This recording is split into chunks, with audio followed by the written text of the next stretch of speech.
விருச்சிக ராசிக்காரர்கள் வாக்கு குடுத்தா, அந்த வாக்க காப்பாத்துறதுக்காக ரொம்ப மெனக்கிடுவாங்க. அந்த வாக்குறுதிய காப்பாத்துறத தன்மானம்னு நெனப்பாங்க.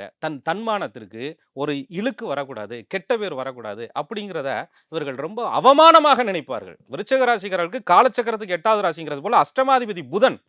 தன்னுடைய பேச்சுக்கு மரியாதை இல்ல, தன்னுடைய செயலுக்கு மரியாதை இல்ல, தன்னுடைய செயலுக்கு குடும்பத்தில அங்கீகாரம் இல்ல, தன்னை யாரும் மதிக்கல என்று சொல்லும் பொழுது, அந்த விருச்சிக ராசிக்காரர்கள் அத மாபெரும் அவமானமாக கருதி, தன்மானத்தை இழக்கும் பொழுது தடுமாறுகிறார்கள். ஆனா, இதுல ஒரு பெரிய விசேஷம் என்னன்னு கேட்டீங்கன்னா, இந்த குருவும், செவ்வாயும் ஸ்ட்ராங்கா இருக்கக்கூடிய பெர்சனாலிட்டியா இருக்கக்கூடிய விருச்சிக ராசிக்காரர்கள், இந்த அவமானத்தை எல்லாம் தவிடுபடியாக்கி, எங்கெல்லாம் இவர்கள் நிராகரிக்கப்பட்டார்களோ, அங்கேயெல்லாம் வாழ்க்கையினுடைய உச்சத்தை தொட்ட கோடீஸ்வரர்களாகவும், நெறைய அதிகார பொறுப்புகளில் இருக்கக்கூடியவர்கள். ஏன்னா செவ்வாய்ன்னு சொல்றது அதிகாரம்ங்க. ஆளுமை செலுத்துறது. அதேபோல அவங்க பார்த்தீங்கன்னா, பவர்ஃபுல்லான பொறுப்புகள்ல இருக்கிறது. ஒரு நிர்வகிக்கிறது, நாட்டை நேசிப்பது, குடும்பத்தை நேசிப்பது போன்ற குணங்கள் எல்லாம் இவர்களுக்கு கொடுப்பதற்கு காரணம் அந்த செவ்வாய் தான்.